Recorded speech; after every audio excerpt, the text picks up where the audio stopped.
Awami League BNP কোনোটাই ইসলামী দল না। ইসলামী দল এই মসজিদের ভিতরে আপনারা আছেন না, আল্লাহর ঘরের ভিতর না, বলেন তো ইসলামী দল? কথা বলেন।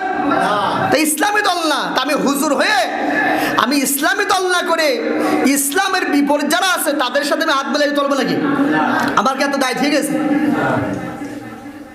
কিন্তু আমি এখানে বসে কয়দিন আগে আমি শুনতেছিলাম, ভাই আমার হুজুর মনে হয় অমুক অমুক দল করে, অমুক অমুক দল করে মনে হয়।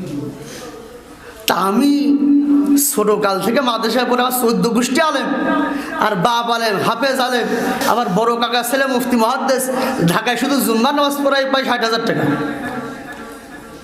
তা সব হলো এরকম। তা আমি ছোটকাল থেকে এই লাইনে পড়ে উঠতেছি, তা আমি কি আওয়ামী লীগ বিএনপি করার জন্য? কথা বল না কেন? তো হুজুরকে আওয়ামী লীগের সাথে স্লোগান দিবে না বিএনপির সাথে ঘুরে বেড়াবে? আমার কাজ হলো আওয়ামী লীগ বিএনপি কোনোটাই ইসলামী দল না। ইসলামী দল এই মসজিদের ভিতরে আপনারা আছেন না, আল্লাহর ঘরের ভিতর না, বলেন তো ইসলামী দল? কথা বলেন।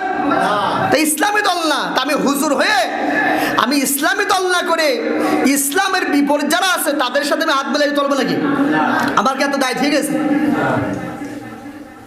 তা আমি তো করবো ইসলামী দল, তো করবো। আল্লাহ কয় সৃষ্টি যার, আইন চলবে তার। যারা এই স্লোগান দেয় আমি তো তার পক্ষে থাকবো। সংবিধানে এখনো আছে সমস্ত ক্ষমতার উৎস জনগণ। সমস্ত ক্ষমতার উৎস জনগণ। তোমার এখন এক দাবি মারলি বাড়ি কমান যে আমি কাছে পড়ে গেছি, তোর কত ক্ষমতা রে বাবা? শেখ হাসিনার মতন মানুষ 15 বছর ছিল, ক্ষমতা থাকলো? কথা বল না কেন? তো ক্ষমতার মালিক কে? আল্লাহ।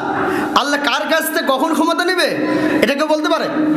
এখন যার কাছে আছে সে বলতে পারবো যে আমি 20 বছর থাকবো? কোন সময় এক দাবি বাড়ি কি করবে? ফেলাই দেবে আল্লাহ।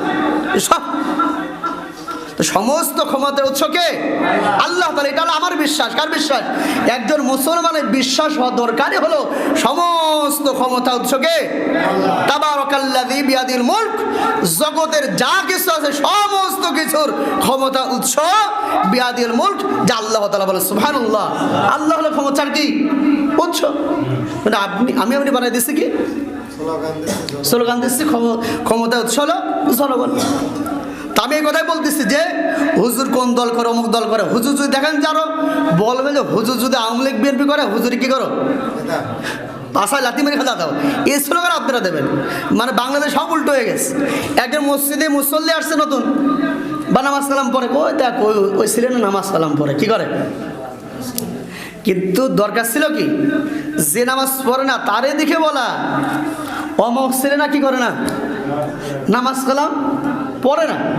কিন্তু এমন হয়ে গেছে ওই ছেলে নামাজ কালাম পড়ে, মানে এটা হেও বন্য। ওই ছেলে না কি করে? নামাজ কালাম পড়ে।